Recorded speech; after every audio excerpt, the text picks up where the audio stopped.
Hi. காலையில் breakfast எல்லாம் முடிச்சிட்டோம். பாப்பாவுக்கு எல்லாத்துக்கும் பிரேக்ஃபாஸ்ட் கொடுத்துட்டு நம்ம ஒர்க்கில் வந்து ஸ்டார்ட் பண்ணல. டைம் பார்த்தா ஒரு 10:30 ஆயிடுச்சு. என்னடா இது 10:30 ஆயிடுச்சு அப்படின்னு பார்த்தா, என்னைக்காவது சீக்கிரம் ஒரு 9:30ங்கில் சிஸ்டமில் வந்து உட்காரணும் அப்படின்னு நினச்சா கண்டிப்பாக டைம் பத்தவே மாட்டேங்குது.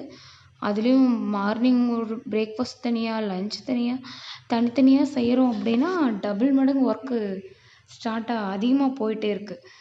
ஏதோ ஒரு டைம் செஞ்சு மத்தியானத்துக்கு வச்சுக்கிறோம் அப்படின்னா தெரியாது.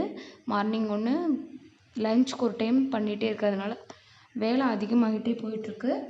அதனால் சரின்னு சொல்லிட்டு பிரேக்ஃபாஸ்ட் முடிச்சுட்டு வந்து உட்காரையிலே 10:30க்கு வந்து உட்காரது லேட் தான். அப்புறம் எப்படியோ ஒரு வழியாக ஒரு 1:30 வரைக்கும் எப்படி டைம் போச்சுன்னே தெரில. ஒர்க் போயிட்டே இருந்துச்சு. டக்குன்னு 1:30 ஆனோடனே அச்சச்சோ 1:30 ஆயிடுச்சு, நம்ம லஞ்ச் செய்யணுமே அப்படின்னு அப்போ தான் ஞாபகம் வந்துச்சு. சரி டக்குன்னு என்ன பண்ணலாம் அப்படின்னு பார்த்தா, நம்மளுக்கு டக்குன்னு ஈஸியாக ஒன் பாட் ரைஸ் தான். மேக்ஸிமம் ஒன் பாட் ரைஸ் தான் நம்மளுக்கு ஈஸியாக ஒரு அரை மணி நேரத்துக்குள்ளே டக்குன்னு பண்ணி ஒரு பொரியல் பண்ணி முடிச்சிடலான்னு சொல்லிட்டு பருப்பு சாப்பாடு வச்சிடலாம் அப்படின்னு சொல்லிட்டு பருப்பும் அரிசியும் டக்குன்னு போய் ஊற வச்சுட்டு வெஜிடபிள்ஸ் எல்லாம் கட் பண்ண ஸ்டார்ட் பண்ணிட்டேன். ஓகே, அடுத்து ஒன் பாட் ரைஸ் பருப்பு சாப்பாடு வச்சோம்னா அதுக்கு சைட் டிஷ் கண்டிப்பாக ஏதோ ஒன்று வேணும். நம்ம ஈஸியாக டக்குன்னு ஏதோ ஒரு பொரியல் பண்ணிடலாம் அப்படின்னு சொல்லிட்டு உருளைக்கிழங்கவே அறுத்து ஃப்ரை மாதிரி பண்ணிடலாம் அப்படின்னு சொல்லிட்டு அதவே பண்ணிட்டேன். அப்புறம் வெஜ்ஜீஸ் எல்லாம் கட் பண்ணிவிட்டு நான் சமையல் ஸ்டார்ட் பண்ணிட்டேன்.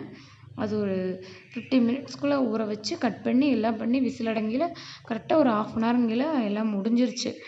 அதுக்கப்புறம் பாப்பா தூங்கிட்டான். ஒரு 12:30ங்கில தூங்கிட்டான். அப்புறம் தூங்கி எழுந்திரிச்சு உடனே சாப்பிட்டான். சாப்பாடு செஞ்சு சமையல் முடிக்கல, இதாகிடுச்சு. நம்ம டீ போட்டு குடிக்கலாம் அப்படின்னு சொல்லிட்டு நான் டீ போடலான்னு பார்த்தேன். அதுக்குள்ளே விசில் வந்துருச்சு. சரி டீ போட வேணாம்னு சொல்லிட்டு அப்புறம் நம்ம பூஸ்டே போட்டு குடிச்சிட்டேன். டீ போட்டால் அதுக்கு ஒரு பாத்திரம் வரும், மறுபடியும் அதையே கழுவணும். இதுவாக இருந்தால் பால் டக்குன்னு சூடு பண்ணி அப்படியே கலக்கி குடிச்சிடலாம் அப்படின்னு சொல்லிட்டு இதையவே போட்டு குடிச்சாச்சு. இந்த கேஸ் ப்ராப்ளம் வேறு போயிட்டுருக்கு. எங்கே பார்த்தாலும் புக் ஆக மாட்டேங்குது, அந்த மாதிரி போயிட்டுருக்கு. இங்கே கேஸ் சிலிண்டர்ஸ்லாம் மேக்ஸிமம் வந்துட்டு தான் இருக்குது. நாங்கள் புக் பண்ணோம், பட்டு ஒரு 20 நாள் அதுக்கப்புறம் தான் நம்மளுக்கு ரீச் ஆகும் அப்படிங்கிற மாதிரி வந்துச்சு. சரின்னு சொல்லி லஞ்செல்லாம் மேக்ஸிமம் நம்ம சேஃப்டியாக இருக்கிறது ரொம்பவே நல்லது. நம்மளோட தேவைக்கு வந்து கேஸுங்கிறது இந்த சமயத்தில் ரொம்ப ரொம்ப ரொம்ப முக்கியம். ஸோ இப்போது இருக்கிற வீடுகளெல்லாம் அடுப்பு இருக்குமான்னா கண்டிப்பாக இருக்காது. ஒரு சில வீட்டில் இருக்குது. ஒரு வேளை சிலிண்டர் இல்லாட்டியும் கிராமங்களாக இருந்துச்சுன்னா நம்ம விறகு எடுத்துகிட்டு வந்து ஈஸியாக வீட்டுக்கு பின்னாடியோ நம்மளுக்கு இடம் இருக்கும், விறகு வச்சு ஈஸியாக சமாளிச்சிருவாங்க. பட் நம்ம சிட்டியில் இருக்கோம், அடுப்பே வைக்க முடியாத சுச்சுவேஷன், வாடகை வீடு, ரெண்ட்லாம் இருக்கோம் அப்படின்னா கண்டிப்பாக அந்த அவ்வளோ ஒரு கம்மியான இடத்துல அடுப்பு வச்சு யூஸ் பண்ணுங்கிறது ரொம்பவே கஷ்டமாக தான் இருக்கும். ஸோ நம்ம கேஸ் வந்து ரொம்ப ரொம்ப இம்பார்ட்டண்ட்டான ஒரு விஷயம். அதை கொஞ்சம் ஒன் பாட் ரைஸ் இந்த மாதிரி ஈஸியான ஒரு சிம்பிள் ரைஸ் பண்ணுறது, அப்புறம் அதிகமாக சுடுதண்ணி வைக்கிறது, குளிக்கிறதுக்கெல்லாம் சுடுதண்ணி வைப்பாங்க கேஸில். அந்த மாதிரிலாம் பண்ணாமல் இருந்தோம் அப்படின்னா கொஞ்சம் சிலிண்டர் கம்மி பண்ணிக்கலாம். ஒரு குழம்பு, ரசம், பொரியல் இத்தனை ஐட்டம் பண்ணுற இடத்துல ஒரே ஒரு சிம்பிளான ஒரு ரைஸ், ஒரு சாம்பார் அதோடு முடிச்சுட்டு இந்த மாதிரி பண்ணிட்டு போனால் தான் நம்ம கேஸ் வந்து கம்மி பண்ண முடியும். சரின்னு சொல்லி ஈவினிங் ரொம்ப டைம் ஆயிடுச்சு. அப்புறம் லஞ்செல்லாம் சாப்பிட்டு முடிச்சுட்டு ஈவினிங் ஒரு டீ எல்லாம் குடிச்சிட்டு ஒரு 5:30 ஆயிடுச்சுன்னு நினைக்கிறேன்.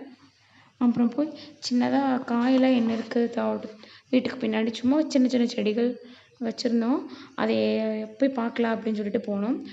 நாளைக்கு மார்னிங்க்கு வெஜிடபிள்ஸ் இல்லைன்னு சொல்லிட்டு என்ன இருக்குன்னு பார்க்கலான்ட்டு போனேன். அப்புறம் முருங்கைக்கீரை, சுண்டைக்காய் இது எல்லாமே இருந்துச்சு.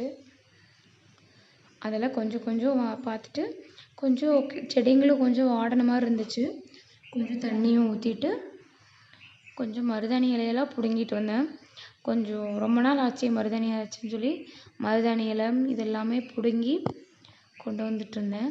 மருதாணி பார்த்தா நல்லா புதுசாக தலையெல்லாம் விட்டுருந்துச்சு. மருதாணி மேக்ஸிமம் நம்ம ஒரு வீக்லி, வாரத்தில் ஒரு நாள், அந்த மந்த்லி ஒரு 2 டைம்ஸ் அந்த மாதிரி வைக்கிறோம் அப்படின்னா ரொம்பவே நல்லது. அதுவும் இந்த கிளைமேட்டுக்கு, ஹீட்டான சுச்சுவேஷனுக்கு நம்ம வைக்கிறதுனால உடம்புல எல்லா ப்ராப்ளமும் போகும். அப்புறம் மருதாணி பிடுங்கிட்டு புதினாவில் ரொம்ப சின்ன செடியாக வந்துருந்துச்சு. இது என்னமோ கீரைன்னு சொன்னாங்க, என்ன கீரைன்னு எனக்கு தெரியல. நம்ம வீட்டு பக்கத்தால் இருக்கிறவங்க வீட்டில் வளர்ந்துருந்துச்சு. இது என்ன கீரைன்னு தெரிஞ்சதுன்னா கமெண்ட் பண்ணுங்கள். பட் இது சமையல் பண்ணுறது தான் சொன்னாங்க, இது என்னன்னு எனக்கு தெரியல. அப்புறம் வெத்தலை, கற்பூரவள்ளி வெத்தலை, இதுவும் பக்கத்தால் வீட்டில் வந்துருந்துச்சு. சரி 2 பிடுங்கிக்கலாம் அப்படின்னு சொல்லிட்டு ஒரு 3 வெத்தலை மட்டும் பிடுங்கிட்டு வந்திருந்தேன். அதோட காம்பை பிச்சு பாப்பா நல்லா சாப்பிடுவா. கற்பூரவள்ளி வெத்தலையோட டேஸ்ட்டே கொஞ்சம் வேறு மாதிரி தான் இருக்கும். அப்புறம் கொஞ்சம் சன்செட்டே போயிடுச்சு, சன்செட் நல்லாவே ஆயிடுச்சு. அப்புறம் கத்திரிக்காய் செடியில் ஒரு 3 கத்திரிக்காய் தான் வந்துருந்துச்சு, சின்ன சின்ன கத்திரிக்காவா.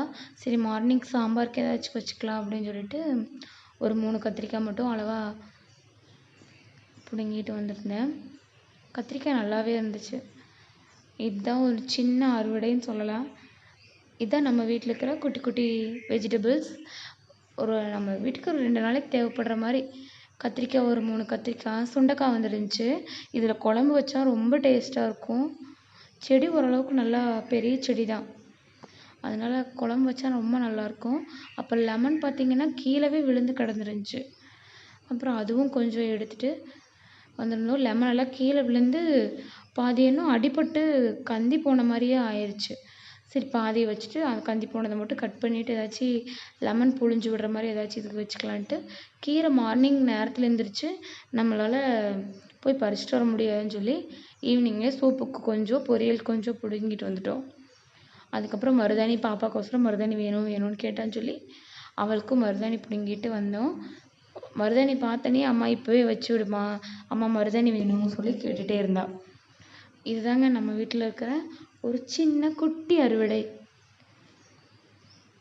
நம்ம வீட்டில் ஒரு குட்டி குட்டி செடி போட்டாலும் அதுலேருந்து சமையல் பண்ணி சாப்பிட்றது ரொம்பவே சந்தோஷமாக தான் இருக்கும். யாராருக்கெல்லாம் இந்த கார்டனிங், ஹார்வெஸ்டிங் இதெல்லாம் ரொம்ப பிடிக்குன்னு சொல்லி கமெண்ட் பண்ணுங்கள். தேங்க்ஸ் ஃபார் வாட்சிங். இந்த வீடியோ பிடிச்சிருந்துச்சுன்னா லைக், ஷேர் அண்ட் சப்ஸ்கிரைப்.